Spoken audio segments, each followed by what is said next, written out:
चाहे कुछ भी हो जाए, किसी भी कीमत पे तुम्हें इस पर्टिकुलर लड़की को अवॉइड करना है। जहां भी तुम्हें ये लड़की मिले उससे एकदम दूर भागो। और ये वो लड़की है जो कि अपने इंस्टाग्राम की स्टोरी पे ये गाना लगाती है, all day every day, therapist, mother made, nymph then a virgin, nurse then a servant. All right man, I was joking. किस टाइप की लड़की को अवॉइड करना है तुम लोग को ये स्टोरी सुन के समझ में आएगा। I tell you a story, story time. मैं एक लड़के को जानता था कॉलेज में, उसकी एक गर्लफ्रेंड थी और उसका सीन ये था कि उसकी गर्लफ्रेंड का एक एक्स हुआ करता था जिससे उसका काफी बहुत ही अगली मेसी ब्रेकअप हुआ था। और इस ब्रेकअप के चलते दोनों बीच बीच में एक दूसरे को गालियां देते रहते थे। स्पेशली जो लड़का था, जो एक्स था लड़की का, वो ज्यादा गालियां देता था लड़की को। इनफैक्ट उस लड़की के खानदान को और उसकी माँ को और उसके बाप को, उसके सरनेम तक को काफी गालियां देता था। He was very very bigoted to be honest. तो ये सारी गालियां वो इंटरनेट पे ओपनली लिखता था, अपनी स्टोरी वगैरह पे लोग लिखते हैं ना पैसे वगैरह से तरीके से, तो वैसे वो लिखता था।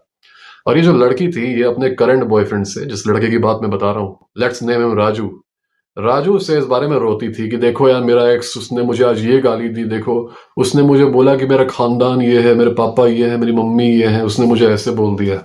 ऐसे वो रोती थी। और जाहिर सी बात है कि राजू काफी प्यार करता था इसको, तो उसको काफी हर्ट होता था कि कैसे उसकी हिम्मत हो जा रही है कि ये मेरी गर्लफ्रेंड को ऐसे बोल दे रहा है, इसकी फैमिली को ऐसे बोल दे रहा है। I can not let this happen man. तो कुछ समय के लिए तो उसने कंट्रोल किया। ओके, फिर एक दिन क्या होता है कि शायद इस लड़की की और इसके एक्स में कुछ फिर से बात होती है फोन पे और झगड़ा होता है। फिर ये जो एक्स था ये अपनी इंस्टाग्राम की स्टोरी पे पोस्ट करता है कि अबे इस लड़की ने तो अपनी जात जना दी। लड़की का निकनेम था एक, इसने अपनी जात जना दी, ऐसा उसने कुछ पोस्ट किया। ओके, अब होता यह है कि this becomes a big thing, this becomes a big thing. लड़की कुछ ज्यादा ही रोती है इस चीज पे, ज्यादा क्रेजी हो जाती है। राजू अब डिसाइड करता है कि enough is enough man. Raju जाता है कॉलेज की कैंटीन में, तुरंत जाते ही कॉलर पकड़ता है लड़के का और मारता है 3-4 थप्पड़ उसको मुंह पे उसके, है ना।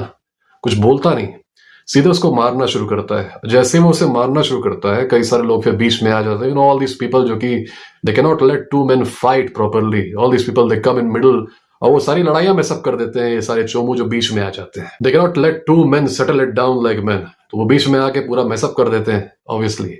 अब होता यह है कि क्योंकि ऑनरेबल जो फाइट हो रही थी उसको मैसअप कर दिया गया, तो अब डिसऑनरेबल फाइट होती है। उस समय कुछ नहीं होता, राजू जो है गालियां देते हुए वहां से चला जाता है। अब ये जो एक्स है ये क्या करता है, ये कुछ मॉब गैदर करता है, कुछ लोगों को बोलता है। तो राजू पे अचानक से एक बार एम्बुश होता है, 15-20 लड़के उसको आके मारते हैं। बेसिकली उस एक्स ने रिवेंज लिया राजू पे कि कैसे इसने मुझे मार दिया। अब वो अकेले ले नहीं सकता था तो उसे मॉब भेजना पड़ा राजू के ऊपर। तो राजू इतनी बड़ी मॉब से मार खाता है, बट वो सोचता है कि okay it was worth it. मुझे जो धमकियां मिल रही हैं, मैंने जो मेरे ऊपर हमला हुआ, it was worth it because I did it for my woman. मैं एक आदमी हूं, मेरा काम ही है to protect my woman's honour. कैसे कोई आके बोल देगा उसको ये, है ना। और अपने साइड से ही वॉज राइट। राजू जैसे जो लोग हैं जिनके अंदर एक ऑनर कोड होता है, they are the best people on this earth. उनका दुर्भाग्य बस ये है कि वो अपने आप को अक्सर कुछ ऐसी जगहों पर पाते हैं जहां पर बाकी लोगों में कोई ऑनर नहीं, कोई प्रिंसिपल्स नहीं, एकदम लो कनिंग है, नीचे लेवल की बुद्धि है, नीचे लेवल की चालाकी है। ओके, जो भी आदमी अंदर अपने एक ऑनर रखता है, उसूल रखता है, एक पावरफुल ऑनर कोड रखता है, उस आदमी को लो कनिंग सोसाइटी खा जाएगी। ओके, चलो ठीक है, राजू ने डिफेंस किया अपनी गर्लफ्रेंड का और उसने जाके उसको मारा। इसके बदले मॉब ने उसके ऊपर हमला किया। राजू टुक इट हैप्पीली क्योंकि he was like I am doing it for my girl, no problem. करीब 7 या 8 महीने बाद, 7 या 8 भी नहीं हुए होंगे मेरे ख्याल से, इट वुड बी लाइक 4 और 5, at the end of the semester होता यह है कि इन दोनों का ब्रेकअप होता है, राजू और इसकी गर्लफ्रेंड का ब्रेकअप होता है। काफी एमिकेबल तरीके से होता है, फ्रेंडली तरीके से होता है, मेसी ब्रेकअप नहीं होता। Raju was a decent guy. दोनों का ब्रेकअप होता है, but the most shocking thing that Raju sees, you know what he sees? अगले ही दिन he sees his now ex girlfriend hanging out with that ex, the previous ex जो कि इसको गाली देता था। जो सेम एक्स इस लड़की के खानदान को, इसके पापा को, इसकी मम्मी को बहुत ही खराब खराब चीजें बोलता था। अब ये लड़की दोबारा उसके साथ घूम रही है, टहल रही है, पता नहीं रिलेशनशिप में थी कि नहीं, but she was hanging out with him, walking with him. यही नहीं, अपने व्हाट्सएप पे उसके एक्स के मतलब जो गालीबाज एक्स था उसके स्टोरी का स्क्रीनशॉट लेके अपने स्टोरी पे पोस्ट कर रही थी, जैसे वो कितना एडमायर कर रही है with heart emojis and stuff. उसको सोशल मीडिया पे फॉलो करने लगी दोबारा, उसको टैग करने लगी अपने पोस्ट में, अपने स्टेटसेस वगैरह में, उसके स्टोरीज को इंस्टाग्राम पे अपने पे शेयर करने लगी।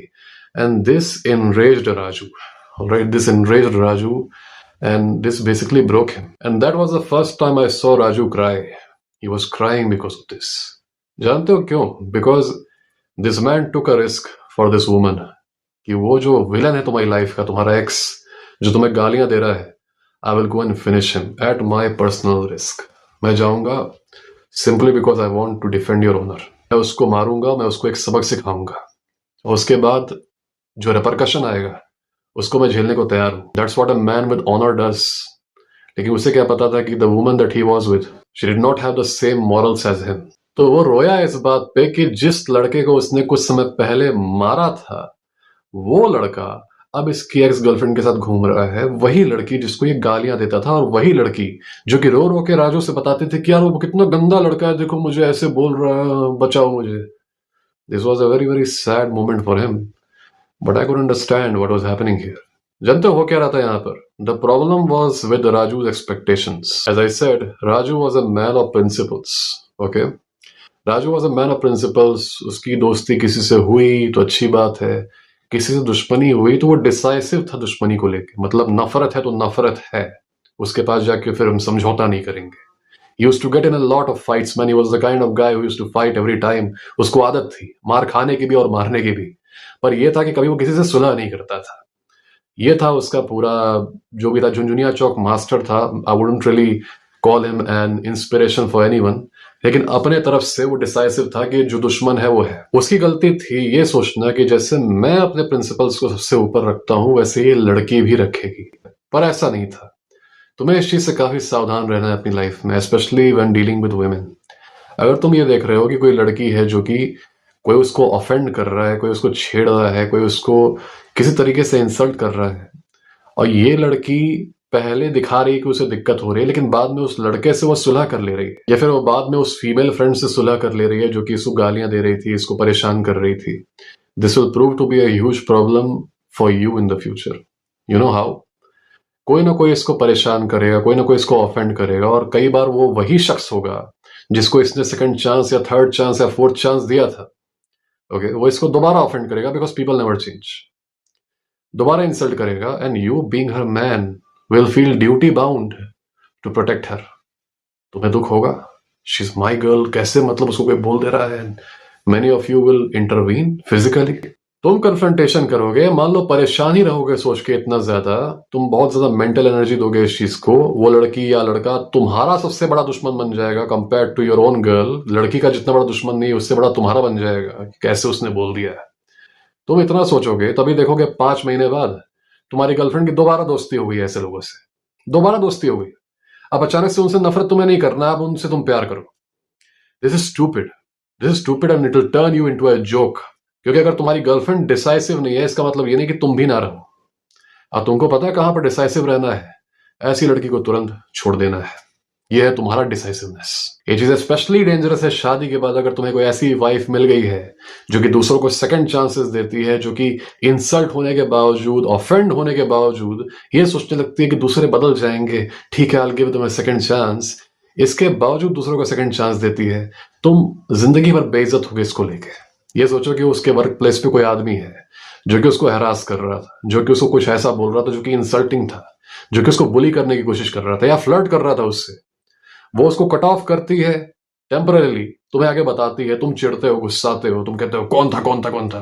ओके, फिर पता चलता है कि 4 महीने बाद दोनों में दोबारा बातचीत हो रही है, दोनों दोबारा दोस्त बन गए। तुम मान लो लड़ भी लिए बीच में जाके, अब तुम खुद बेवकूफ फील करोगे कि मैं लड़ा क्यों फिर, जैसे कि राजू फील कर रहा था, मैं लड़ने क्यों गया, मैंने मारा क्यों उसे, जब यही होना था। मैंने तो मारा इसलिए ये सोच के कि she is my woman and I need to fight for her. और हुआ क्या, she is hanging out with him. चलो उसका तो रिलेशनशिप था, शादी नहीं थी। If this happened with you after marriage, तुम्हारी पूरी की पूरी जिंदगी मजाक बन जाएगी। कभी इससे लड़ोगे, कभी इस पे चिढ़ोगे, पता चलेगा कि वो दोबारा दोस्त बन गया तुम्हारी वाइफ का।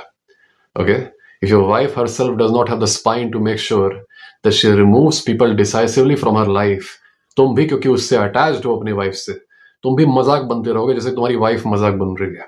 ओके, फिर उसको लोग गाली देंगे, फिर उसको लोग इंसल्ट करेंगे, परेशान करेंगे, फिर वो गुस्सा हो जाएगी, रोएगी, फिर दोबारा दोस्ती कर लेगी। All right, so stay away from women who are this gullible. There is absolutely no need to be with women who have no spine. Always find a woman जिसका permanent decision हो कि हाँ इस आदमी ने मुझे offend किया, I will never speak to him again, ever. ऐसी औरत पे तुम ट्रस्ट कर सकते हो, ऐसी औरत पे, ऐसी वाइफ के लिए तुम असल में लड़ सकते हो। ओके, जो पता रहे कि हाँ दुश्मन है तो दुश्मन है, ये 6 महीने बाद दोस्त नहीं बन जाएगा। So avoid turning into a joke for a woman like this. Alright guys, I wish you the best of everything. अगर तुम्हें मुझसे किसी बात पर सवाल पूछना है, चाहे वो डेटिंग हो, मैनिपुलेशन हो, मैस्कुलिनिटी हो, मुझे अपना क्वेश्चन भेज सकते हो। मेरा ईमेल, इंस्टाग्राम, टेलीग्राम मेरे डिस्क्रिप्शन में भी है और मेरे यूट्यूब के बायो में भी है। अगर तुम्हें मुझसे कोई इमरजेंसी कंसल्टेशन चाहिए तो मेरे यूट्यूब के बायो में जाओ, सबसे पहला जो लिंक है उस पर क्लिक करो, तुम मुझसे कॉल बुक कर सकते हो, हम लोग बात करेंगे। पर ध्यान रहे, अगर रिलेशनशिप प्रॉब्लम के लिए कॉल बुक कर रहे हो तो मुझसे कॉल बुक करने से लेके मुझसे बात करने के बीच में जो टाइम लगेगा, उस बीच अपनी गर्लफ्रेंड से नो कांटेक्ट रखना। This is very important. God bless you.